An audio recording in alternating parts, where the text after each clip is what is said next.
All right, Stray, before we get you out of here, we always end our conversations with a little segment called We Gotta Ask, but you don't have to answer. You can just tell us to fuck off. But We Gotta Ask is brought to you by Allstate. Oh, boy. You do not have to answer. Yeah, you can tell us to fuck off. I'll be honest with you, kind of hard not to answer, though. I kind of like skating on the edge, man. There we go. All right, here we go. We'll talk about skating on the edge of the atmosphere. What was it like going to space? Amazing, dude. Crazy thing was the whole thing was like 12 minutes. Boop, boop. Felt like hours. What? Really? To be in the light and you're looking up at space, looking at the darkness up there, and then the rocket starts taking off. And it's not like Apollo 13 movie with Tom Hanks. It's kind of, it's just gradual. It's like a gradual push. And you're looking at your little screen, because each seat has a little screen, tells you the altitude, the speed. You're like, 40,000 feet. I've been in a plane. Then you're looking down, then you look back, it's like you're 200,000 feet, and you're 2,000 miles per hour, something crazy. And you're going, goodness. Oh my God, this is real. And the design of the ship is amazing. When it goes up, it's designed to twist. So you don't have to turn your head. Just look out your own window and you get to see the full 360. Because there's an emergency booster in the middle. So you got to keep your head back, because if something happens and that shoots you off. That shoots you off at 9 Gs. Oh, when you're going up, there's like 3.5. Yeah. Like your Top Gun or something. But the gradual push up is like 3.5 Gs, I want to say. Coming down is like 5 Gs. But when you get up there and they release the main rocket from the capsule and they go poof, and then you realize, oh my God, my arms are floating. And then the lights go off. You can undo your belt. Put your belt up, and you push as hard as your two fingers, like holding a cell phone, like that kind of pressure. And then I'm doing flips, man. My big ass has never done a flip. I haven't done a flip since I was a kid. And I'm doing like flips. We had little mini footballs, and you do like that, and it just goes. It doesn't, none of it. It's just, and blowing in one space and doing like the cartoons where you're flapping, does nothing. You'll just sit in one spot. And then, it's just amazing to float around. You're looking back at Earth, and it's like you're watching when you leave your Apple TV on too long. And it was literally you. One of the best parts, which sounds kind of creepy, is that you have to come to terms with death. Oh, wow. And by that, I mean, before you take off, you become so relaxed and free. Yeah. Best way to put it. You just come free. If it's God's will, this is what it is. This is how I go. And believe me, though, I was happy to come back. But, but everybody on the ground was crying.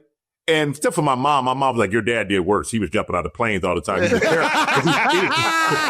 paratrooper. I'm like, well, damn, Mom, you know what? Come on. But everybody else was crying, but all of us on there were just so happy, man, so filled with joy. That's amazing. And it was one of the best things I've ever done in my life, without a doubt. Wow. Yeah. That is incredible. That's what I wanted to hear, baby. And that was a long explanation, but I loved every second of it, man. I'm so in. I tell you, you would love it. They do an incredible job from start to finish. And I would highly recommend it. If you get the opportunity to do it, I would jump on it in a heartbeat. It's life-changing in a lot of ways. Makes you realize how insignificant you are on this in the world.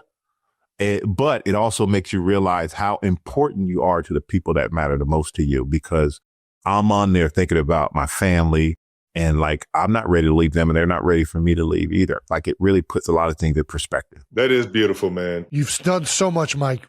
What's next? What is the next thing for Michael Strahan? Retirement. Like full, just all around work. Man, I ain't done everything. Come on now. There's no way. You know what? Yeah, they're in the way at some point. Some point, man. You know what it is? I love Fox. I absolutely love that. But I just want to. You work so much, and then I want to go here, I want to go there, and I can't do a lot of things because I got these commitments and schedule stuff. And I think at some point I have to look at time lived and time left. I got you. You know, I hear and you guys are young, man. Y'all enjoy. You got more time ahead of you than behind you. I got more time behind me than ahead of me. So I'm starting to look more in that vein of life, and I'm not just going to completely disappear. But another thing is, I love business, and I got a lot of other businesses that I do, and and those things interest me like football did, because I had to learn them, like I had to learn football later. And I love doing those things. And I think I could get a lot of, validation or out of just, not feeling completely retired and doing nothing. But that gives me enough. And on top of that, I do Fox until they throw me off of Fox. Man, I don't want to be 80 years old on Fox, but I'll stick around a little bit longer. You got some fun stuff coming up with Smack Entertainment, right? You guys got some docuseries coming out, right? Yeah, we got a docuseries coming out, Coach Vic. And this is the second one we did with Mike. Because Mike, we did the evolution of the black quarterback with Vic. Yeah. Yep. And which Andy Reid, your coach, played a big part in that doc, because think about the quarterbacks, McNabb, Vic, all these guys that he really brought in and gave a chance when other people probably wouldn't have. So he's been very instrumental in that. So that and now we have Coach Vic and his foray into coaching at Norfolk State. That's right. Norfolk State, baby. Him and Deshaun Jackson going at it right there. 2 former Eagle greats. I came down for GMA and I was at the stadium and we had both of them there because they were doing the game there and at the link. And I'm like, I felt out of place in Philly, man. All that Eagle stuff. I'm like, we could have done this at a neutral site. Don't bring me up in here to interview these guys at this point. But don't feel right. So we got Coach Vic coming up. We have a movie coming out too. I'm going to screen it after we get done here. And that one is about John Madden. We did the documentary on the Madden video game. Yeah. Oh, and then we did Bill Belichick on the Madden Cruiser for the Super Bowl in New Orleans. We produced that. And now we're doing the Madden movie with David O. Russell directing. Christian Bale plays Al Davis. Nicolas Cage plays John Madden. And so that I'm going to screen now because that's coming out. Man, I can't fucking wait, man. That's going to be good. That man. looks awesome, man. That looks so fucking awesome. It's going to be incredible. And obviously, John Madden he's one of the biggest personalities that I like. He was the world when I was growing up. And I can only imagine what it was to actually be in a room with him and to enjoy who he was as a person, man. Well, those pregame meetings. I mean, imagine doing those pregame meetings and you're meeting with John Madden.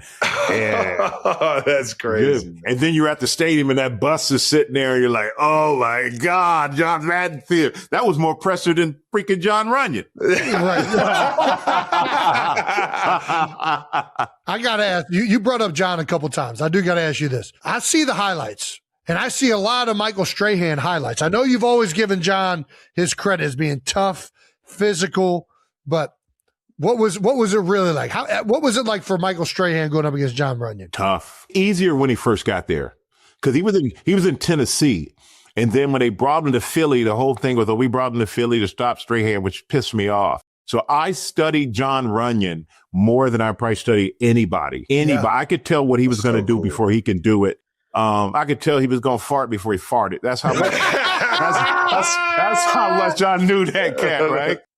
But I will say, as we played each other more and more over the years, the tougher it got, the more savvy he got. He and Eric Williams with the Dallas Cowboys was my number one toughest guy.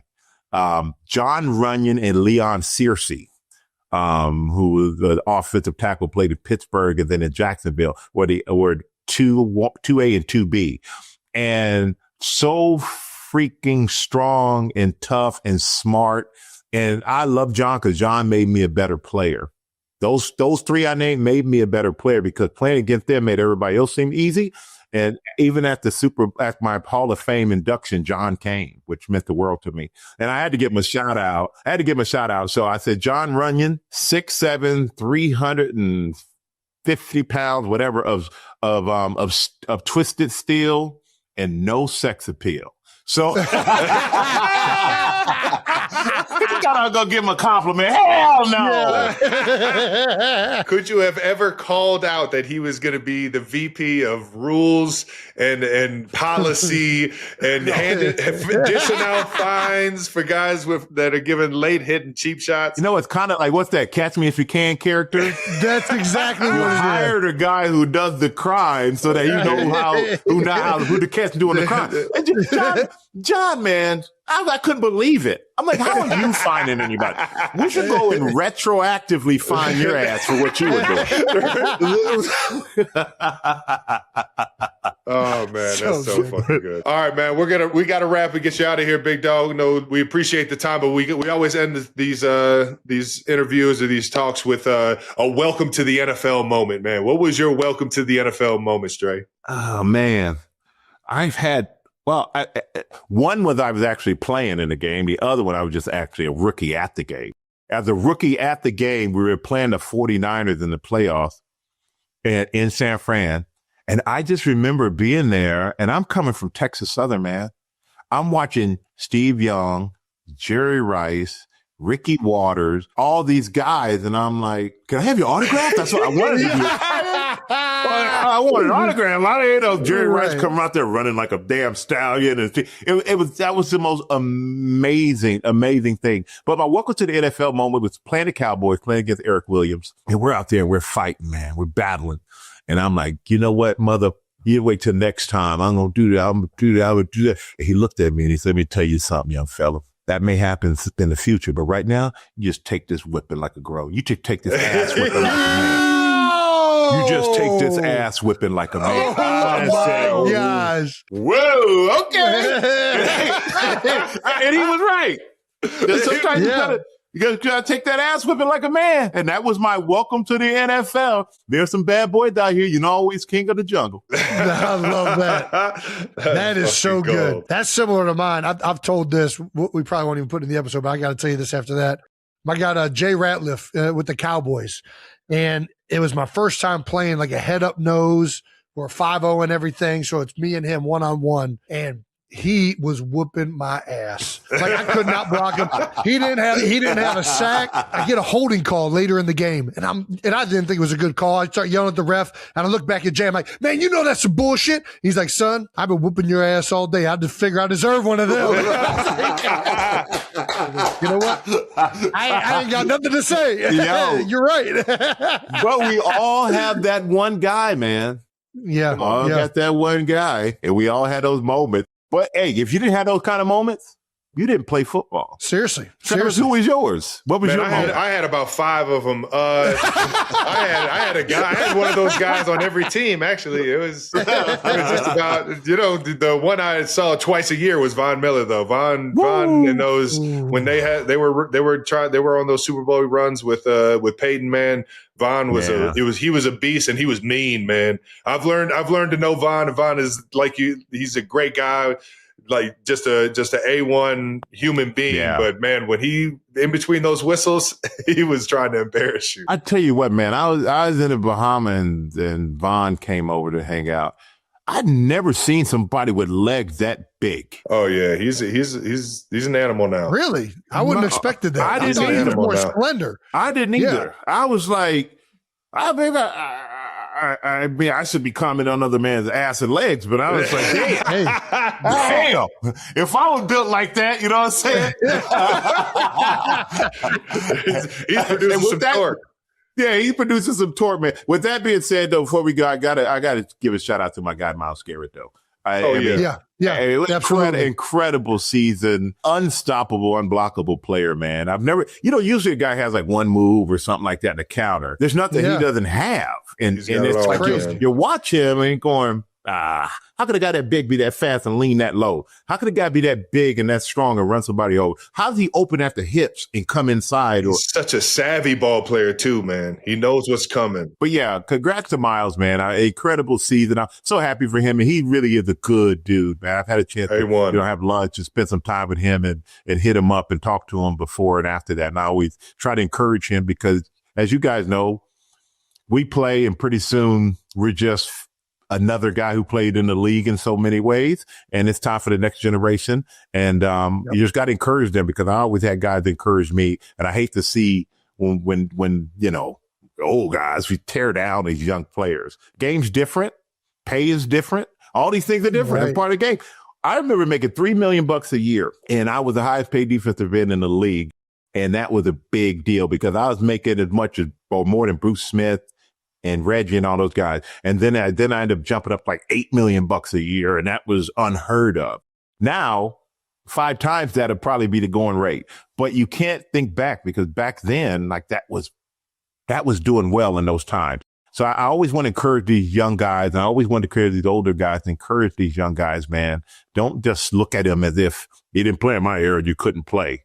Okay, fine. They weren't born. What can you do? Blame the parents. Yeah, no doubt. Well, we can go ahead and leave it right there. That was beautifully said, big dog. And I can't thank you enough for the wisdom, just you being you, your personality. Seriously, I'm telling you, man, what you've been to just me as a player, and always reaching out and being kind, man. I can't thank you enough for being you, big dog. Well, I appreciate you both for having me, man. And really, in all sincerity, I think you two are the best. So keep on doing it. And I love the brotherly love. And I love the fact that you guys are just who you are, and you're being yourself. And that's the magic of the Kelce brothers, man. Come on now.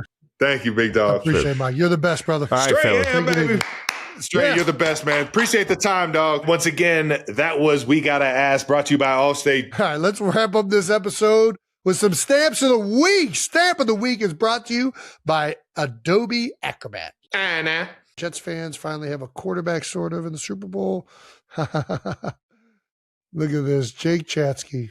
I hope the Patriots get fucking shit rocked in the Super Bowl. What with the disdain, Jake? That's an hilarious tweet, though. I'm fully biased. I fucking hate the Patriots. They've ruined the majority of my football watching life. You're putting the Patriots at fault for the Jets being an awful organization? As a Jets fan, I don't like the Patriots. So Jason, you don't like the Cowboys. I understand how fandom works. Right. I'm just saying, don't blame the Patriots for your guys' malpractice of what football has been played. Well, yes, I agree. Fine. Those are separate issues. But when one of the teams that is like my bitter rival has 6 Super Bowls and all this success, and then I have to hear about Patriots fans going through a hard time in their rebuild of 4 fucking years and 2 quarterbacks, and that's it. Quick rebuild. It's bullshit. And so I hope that they get fucking shit rocked in the Super Bowl.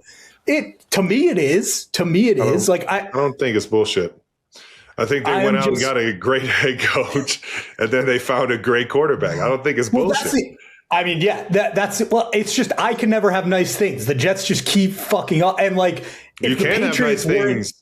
You can just turn in that Jets green for some Patriots gear. And you can have nice you're things. Gonna make me puke. No, I would not. That's not so that's going to make you puke more than your experience with the Jets over the past however many years. I'm a loyal guy. I will be loyal to the Jets until the day that they finally kill me, which is probably how I'll end up dying. But I will not turn my back on the team, even though they keep making dumb decision after dumb decision. And if the Patriots weren't smart enough, they'd probably have Gerard Mayo and we'd have Mike Vrabel. So that makes it even worse, is that I have to watch Mike Vrabel, who was in all likelihood probably going to be the Jets coach last year, go do this with the Patriots. It's a nightmare of errors. We should have had Sam Darnold. He should still be our quarterback, but no, he had to go to 5 different teams before he could go to a Super Bowl. And now I just have to root for Sam Darnold to avenge his ghosts and let me have a slight win in the fact that Patriots fans will not be happy. How many great Jets players are playing in the Super Bowl? You got Sam Darnold, another one people don't want to talk about, Leonard Williams. Leonard Williams is a standout with the Jets. Yep. Who else is there? There's got to be some other names that I'm not even thinking about that are playing in the Super Bowl that were Jets. I lost to Leonard Williams in the Jets, yeah.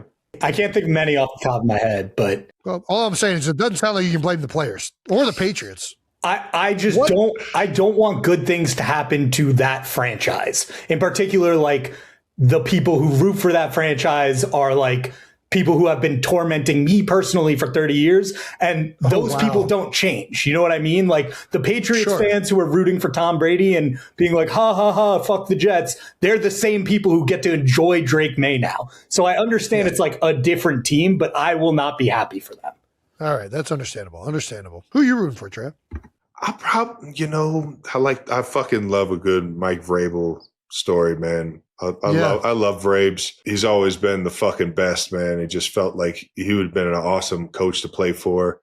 But I do love the Sam Darnold story. I got a lot of guys over in Seattle that I admire. It's a tough one. There's a good storyline on both of them. Cincinnati Bearcats got Kobe Bryant over there playing DB. I'm rooting for him. I'm rooting for AJ Barner, another Cleveland kid. Both of those guys out of Cleveland.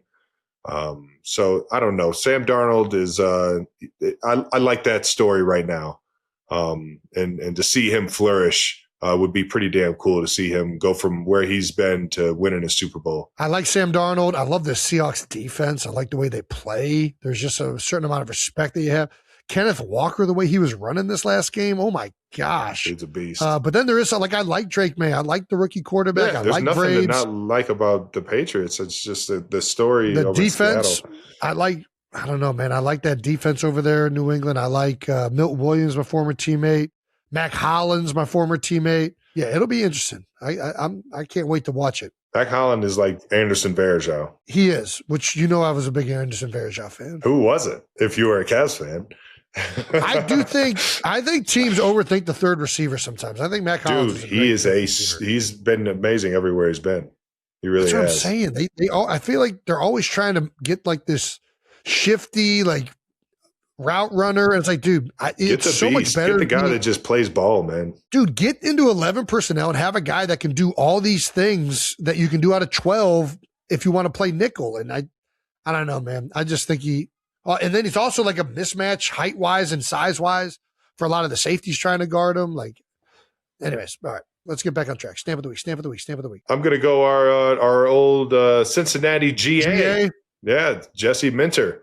Obviously, his father is a well-renowned coach in the college and NFL, and Minter has been unbelievable since he's been with the Chargers, really since he's been at Michigan under Harbaugh, but now is the new head coach of the Baltimore Ravens. Has some big shoes to fill over there in Baltimore, but happy as hell for you, Coach Minter, and good luck in the AFC next year, brother. That's a great one, Trav. I love that one. I'm going to go – I mean, we just talked about hating the Cowboys and Jets Jake hating the Patriots. I'm going to go with former Cowboy DeMarcus Lawrence. This is a great quote, man. Dude, he called this back then, and I when he said it, I was like, this is a bit much, but goddamn, I got to give him credit now. DeMarcus Lawrence said back in March when he signed in Seattle and left Dallas Cowboys, where he had been his whole career. Yep. He said, Dallas is my home, but I know for sure I'm not going to win a Super Bowl there. And DeMarcus Lawrence is now going to the Super Bowl with the Seattle Seahawks. God damn it. And has aged very well. He also got into a back and forth with Micah Parsons over this, where Parsons was kind of calling him out on his podcast or whatever platform that was, and D-Law shot some words back at him. And now neither are in Dallas. But yeah, there's one common denominator. But either way, DeMarcus Lawrence is, this has aged very well. It'll age even better if they end up pulling a win off against the Patriots. And maybe I should wait on this. Should I wait until after the Super Bowl to make this the stamp of the week? Is it not good enough? Travis Kelce is widely known for his dominance on the football field and his high-profile engagement to Taylor Swift. But during a recent episode of the New Heights podcast with his brother Jason Kelce, he offered fans a surprisingly personal look into something far more relatable: how he sleeps at night. The conversation began casually, with the brothers joking about their bedtime habits, but quickly turned into a candid discussion about Travis's strong loyalty to Sleep Number. He shared that he has been a fan of the brand since 2019 and recently formalized that relationship into a major partnership. This isn't just a standard endorsement. Travis revealed he is now an investor in the company and will appear in national ad campaigns, television spots, and social media promotions over the next several years. As the topic unfolded, Travis admitted that his favorite way to sleep is with the entire mattress to himself. He laughed while explaining how much he enjoys being able to sprawl out, roll around freely, and stretch without limitations. When he was younger, he used to be a stomach sleeper, but now he simply lies on his back and falls asleep almost instantly. Jason couldn't resist pointing out that having a whole bed to yourself doesn't exactly create the perfect environment for cuddling, which sent both brothers into laughter. Despite the jokes, Travis made it clear that having space to move is something that helps him truly relax at the end of a long day. Over the years, his approach to sleep has changed dramatically. Early in his career, he said he didn't pay much attention to where or how he slept. Now, after years in the NFL and a growing focus on recovery and longevity, he values quality rest more than ever. That shift in mindset is part of what drew him toward working closely with Sleep Number. He explained that he has become far more selective about the brands he supports. For Travis, this partnership feels authentic because he has personally relied on the product for years.